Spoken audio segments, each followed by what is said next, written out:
everyone, welcome back to Homestead in a Box. My name is Leah and I'm super thankful to have you here today. In today's video, I'm going to be answering a lot of the questions that I've had over the last couple weeks, which is, when should I start seeds? Should I buy them? Should I start them in my house and try to transplant them? What are you growing and what grows good? Okay. I live in eastern to southeastern Oklahoma, zone 7B, which your zone is kind of irrelevant. The main thing that you need to know is your last estimated frost. Okay, my last estimated frost is April 10th, April 12th, depends on which website you look on. Okay, but you can get that by just typing it into Google. Probably the Farmer's Almanac will come up, but get your last estimated frost. Okay, so knowing that my last frost is April 10th through 12th, that means I am 12 weeks out from that date. That means this week I have things I need to be starting, okay? And today I'm going to be starting all of my 12-week vegetables, and I figure I would bring you along with me and tell you how I organize my seeds and how I know when to start what. So come with me, let's get started and let's get some things planted. So today I'm going to be starting my seeds in these flats here. These are 6-cell trays, as you can see here. I got these from Greenhouse Megastore. I believe they're out of Tennessee, I want to say. And then this is what I'm going to be planting today. I have cabbage, I have 2 different varieties of onions here. I have kale, asparagus, and spinach. So just an FYI, you do not have to have a lot to start seeds, okay? Anything that can hold soil and the water can drain through, you can start seeds in. People start seeds in yogurt cups. I've started them in recycled lettuce containers. I mean, if it can hold soil, you can start seeds in it. You do not have to have big trays like this. This is easier for me to have these trays because I'm starting my flowers, my herbs, and my vegetables in these trays. And really my long-term goal, these trays are going to be beneficial for me. I hope so, fingers crossed. But anyway, so you don't be intimidated when you see people growing in trays or, you know, with soil blocks and things like that. Okay, you do not have to have those things. You can start seeds in anything that holds soil that you can poke holes in and that water can run through. So you definitely want to make sure that obviously you're going to need that, okay? I have one of these handy dandy water pumps that I just got at the dollar store, because before you plant seeds, you need to make sure that your soil is completely moist. Soil is moist in the beginning before planting the seeds is always helpful. That way you don't have washout from the seeds, because your seeds, some of the seeds are so tiny, they're very, very easy to wash out. So you just need your soil to just be moist. So after you have your container and you have all your soil moistened, you need to know what you're planting, okay? And then you're going to need some type of light, artificial light. Most seeds do not require light to germinate, but in order for them to grow, you need light. So you can grab artificial lighting from Walmart, Amazon. I mean, you can use shop lights, T5 shop lights, I believe that's what they call them. You can get on Amazon and you can get an affordable grow light kit for $12 all the way up to $2,000. I mean, the options are out there and the reviews are there, so read the reviews and see what's going to work best for you. We have Spider Farmer lights. They've worked really well for us last year and in the past, and we already purchased them. However, if I had to do it over again, I would not have bought the expensive lights like that. I would have just went with a regular Amazon light, okay? So I see people do it with just little strip lights. I mean, you can grow food. If you have the desire to want to start some seeds in your house, it doesn't require a lot. That's really what it requires, okay? So there's the question that everyone asks. What do I need to start seeds? You need something that's going to hold soil. You need to have a light, okay? And you're going to want an airflow, some fans, something like that, and patience. You know, that's one of the biggest things that you're going to need is patience, you know. But if you have all those things, you can start your seeds you can start your plants from seeds in your house. Now, if you don't have the desire or the means to do that, do not feel obligated or like you're not good enough because you're going to go buy transplants, you know. Any food grown is better than no food grown, and especially if you're supporting local nurseries, local farmers, people like that. A lot of people don't have the time or the patience to start transplants in their home. You know, thankfully, it's what I started out doing. You know, I've bought a few plants here and there, but the majority of my gardening I did from seed. I have done it from seed. I don't think I'll ever be able to walk through a gardening section, not come home with like a new plant or an herb or a succulent or something. Hello, guy.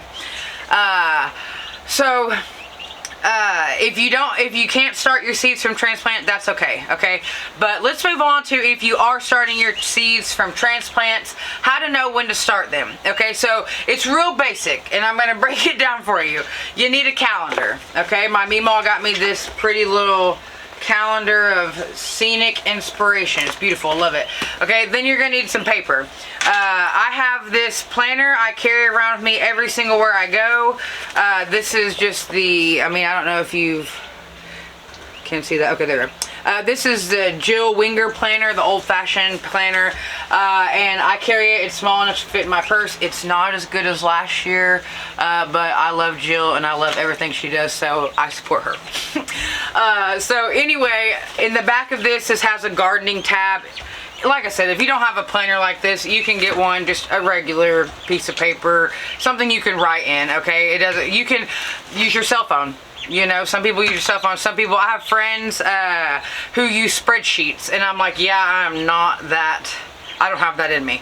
You know, I use paper, just write it down. So anyway, you're gonna need to know your last estimated frost. Your last. Mine is between April 10th and April 12th, okay? And you're basically working your way back, okay? Once you decide what you want to grow, on the back of your packages, it'll tell you when to start them indoors.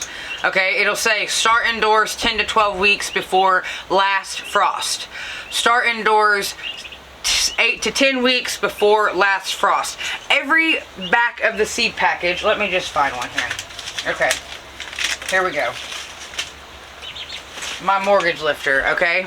Start indoors 6 to 10 weeks, right here, before your last estimated frost, okay? And this is my tomato, okay? They give you several weeks there, so you can start them here or you can start them there. Now let me tell you, this year I'm starting them here instead of there, because last year I started them there and I was on the brink of starting everything too late.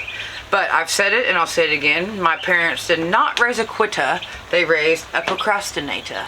And this year, my goal for my garden is to not procrastinate, to be on top of it. Last year, people were picking peas and I was just planting them. So, I am trying to be more on the front start. So, my tomatoes, I'm planting them at 8 weeks, okay? The majority of them. The second week of February, February 15th. That's when I'm starting all of my tomato seeds. So, knowing your last frost date, and then honestly, like if you have something, say that you have a flower like a nasturtium, when should I start nasturtium indoors? Well, it tells you on the back, 4 to 8 weeks before your last frost, okay? Most seed packets do tell you on the back when to start them, so it's just a matter of getting your calendar out and writing it down. So what I've done is I've gone in with my calendar, and this week is 12 weeks before last estimated frost, and I wrote down what I'm going to be planting, and I've gone through, you know, this week in February, 10 weeks before last frost, 8 weeks before last frost, plant tomatoes, you know. So that's how you know when to plant what, okay? And really, I've said this, you can type it in on Google, Oklahoma OSU Extension Office. That's where I got all my information. You know, every bit of the information I'm giving you today, if you are in Oklahoma, I got every bit of my information of when to start what off of the OSU Extension.edu website. Okay, it gives you a lot of information about gardening in the state of Oklahoma. Check it out if you have not checked it out yet. I'll try to remember to put a link to their website down in the description. Alright, so I'm going to start getting my cabbage planted. The back of your seed packs, they're going to tell you pretty much everything you need need to know. When to plant, how deep to plant them, how far apart to plant them, multiple different things really. Your seed pack tells you everything you need to know, and if it doesn't have a question, an answer for you, like I said earlier, you can Google it. I carry my phone around with me in the garden all the time to Google, because I don't have the answer to everything, especially when it comes to dealing with pests and things like that. I definitely use Google to get most of the answers that I need. Look how many more seeds are left in this, and this is still a whole nother pack of seeds. I mean, so many seeds. This is why I start seeds from inside, because you can go to places and seeds are going to cost you, for usually a flat of 4, around $2 to $4 depending on what you're growing. I just dropped a lot of those seeds.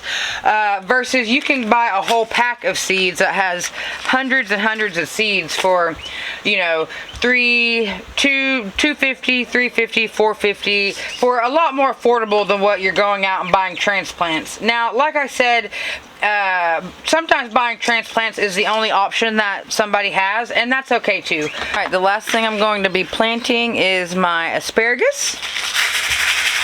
I'm pretty excited about planting these. And I'm just going to be dropping one in each thing. Last year, whenever I was starting my seeds indoors, I oversowed by a lot. Like, I wasted so many seeds because I just wasn't sure if it was going to go in or against my favor, like most people would do, and it went in my favor. So this year I'm trying not to waste as many seeds, because a seed packet can really last you a long time. I mean, if they're stored correctly, which I store mine in these little photo frame, they store pictures in it is what it originally is. You put pictures in them, and I keep them under my bed in a dark, cool space. I don't really let sunlight get to them, and your seeds will stay good for a really long time. My dad keeps his in the freezer. I've heard of people keeping them in the freezer and keeping your seeds good for a really long time. I mean, different options for different people. I think there's something out there for everybody. Alright, do not forget after you plant everything to label everything, because last year I did not label as good as I should have, and a lot of things got mixed up and confused on what I had planted. So learn from my mistake. Make sure you label everything. I label and put the date on it. Alright, so after I label everything, put the date on it, I pick up all my seed packs, get them put back where they belong, and I give everything just a squirt of water over it with my little mister, and then I will stick it over here on the shelf. And I'll show you all what my grow shelf looks like here in just a second. Simple setup for growing food. This is just my grow light, and then I just have a metal rack that we got from Sam's or Walmart. It came from one of those two places, and it's just that simple. You see some fans going, that way you can imitate just nature. Here in Oklahoma it is windy. Let's see, you can see where I did not sow my seeds deep enough. These little black spots, these are just seed pods. I don't know if you can, there it is, but that's because that's an indication that you did not sow your seeds deep enough. I just want to kind of recap. You don't need much to start seeds indoors. You just need a calendar to know when to start them. I've mentioned at 12 weeks I'm starting the things I'm starting today. At 10 weeks I'm starting my hot peppers and my eggplant, and I'm really just trying to I guess kind of give you the gist of an idea of what and when you need to be starting if you desire to start your seeds in your home. You can, like I said, you can get on the internet and find more. I'm only telling you what I'm growing. So there's a long list of things that you can be starting in your house at 10 weeks old. Even right now, I have some friends that are right now starting broccoli, cauliflower, you know, to plant out, you know, before the last estimated frost, because all those things are frost hardy, you know, but I'm just not growing those right now, you know. My main concern for my early spring garden is cabbage, potatoes, and onions. You know, that's my main concern for just my early garden, and carrots. Okay, cabbage, carrots, potatoes, and onions, you know. That is my main concern, and because like I said, this year, I've mentioned it on all of my platforms this year, I'm really just honing in on small scale companion planting and getting the most that I can out of the area that I am in. My friend, Jill over at Whispering Willow Farms, not the girl that did the planter, but my other friend Jill, she has a book coming out. It's called Tiny But Mighty Farm, and I cannot wait to get that in my hands because she hones in on getting the most out of a small scale farm, and that is really just my overall goal here, and companion planting so I can keep everything as organic as possible without having to use sprays and Sevens dust and all of that stuff. Like, I don't like to use that stuff in my garden because it kills off my pollinators, so I try not to use it. And so I'm going to be companion planting this year for that, and also companion planting to add like a biodiversity back to the soil. Okay, I've learned, I've said this, I could go into, you know, hour-long conversations about soil with somebody right now. You know, I've just been reading and reading and reading, and it's just amazing to me. Who would have ever thought at, you know, 34 years old, I would be nerding out on soil. I never would have imagined it, but here I am, and that's what I'm doing. So this year in my garden, that's really what I'm honing in on, companion planting for multiple different reasons, and then just honestly just growing what we're going to eat. Okay. But anyway, so you know how to, you know what you need to start. You know that you need to be Googling your last estimated frost date, and then just figuring out what food you want to grow. I was going to share a couple, I get this question, I've got this question in my inbox about a couple tomatoes that I'm going to be growing. So this year, I'm introducing an F1 hybrid tomato, which is just a more disease-resistant tomato than heirloom tomatoes. And so I am adding, I haven't got the seeds yet, but it's an F1 hybrid beefsteak tomato. And I believe I got that from Johnny's Seeds, okay? But then I'm growing the Mortgage Lifter tomato. This is from, let's see, okay, are we gonna pick up on it? There we go. Baker Creek Seeds. Again, starting this on week 8, you know, before my last frost. This Amish paste did great last year, so I'm growing it again this year. And then my Abe Lincoln I'm growing again this year. A couple varieties of cucumbers I'm growing. Is a Katrina cucumber, a pickling cucumber, and a straight 8 cucumber. I'm growing 3 different varieties, and I thought about growing a lemon cucumber because it just came in the pack. So, but yeah, they have a lemon cucumber. And cucumbers, I just put them straight into the ground. A video just over transplant or direct sowing, because a lot of things in your summer garden that I think a lot of people are wanting to plant, which is that basic summer garden, which is tomatoes and peppers and squash and zucchini and cucumbers, you know.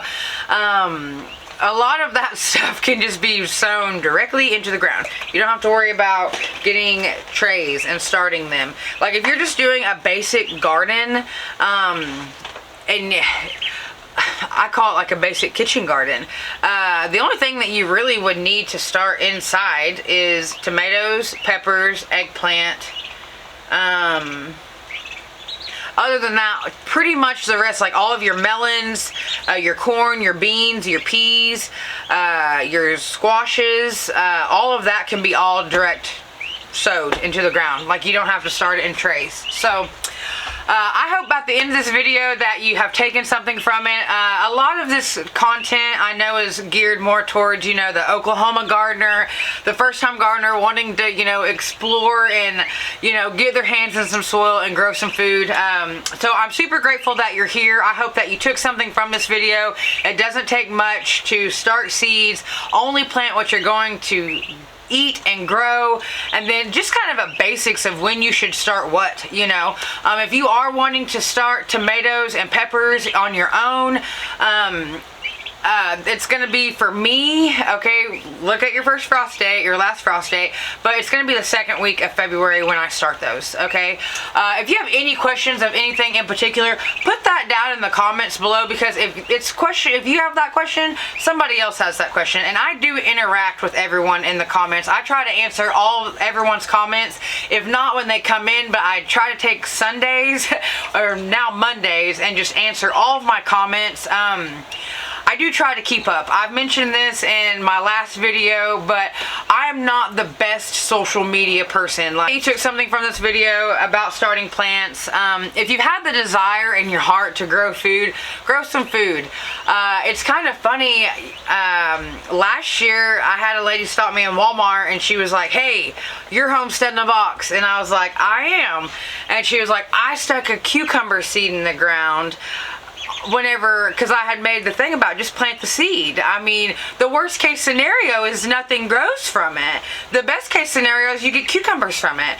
And the lady planted the seed, and she stopped me in Walmart here locally and was like, "I planted the seed and I'm getting cucumbers from it." You know, so if you've had it in your heart and you've had the desire to want to grow food, I encourage you to order the seed packet. Get on Amazon, go to Walmart right now. You can go to Walmart right now, and Fairy Morse is taking over. The seed packets are out. Go buy them. You know, I happen to like Amazon and a few other places that I buy seeds. Now, I do buy Fairy Morse from Walmart. I have some flowers over here that are Fairy Morse. I have some flowers from the dollar store that I'm going to be starting. The Dollar Tree is a great place to get seeds. You can usually get 4 packs for $1. Well, it's now $1.25, but nonetheless, the Dollar Tree sells packs of seeds. So it doesn't take much to start to grow food. If you've had it in your heart to want to grow food, I'm encouraging you, grow the food. Prepare yourself now for your garden here in a few months, because it's coming, okay? We're fixing to go through another cold front here in Oklahoma, and I was just telling Tree, I was like, you know, we just had some warm days, and it makes you really want to start planting your garden, you know. But I have to hold off a few more weeks. Alright friends, thank you so much for being here with me. I have missed you. I always enjoy turning my camera on and getting just to visit with you all and just to tell you what I've learned lately and to teach you the things that I know. I'm not a master gardener. I'm not just this gardening whiz. I just read lots of books and I'm learning as I go, and I figure if someone can learn from the things that I know, then great. That's wonderful. We can all do this together. So again, thank you so much for being here. As always, I'm sending you good vibes. Send some good vibes to somebody that you know, and I will see you all next time.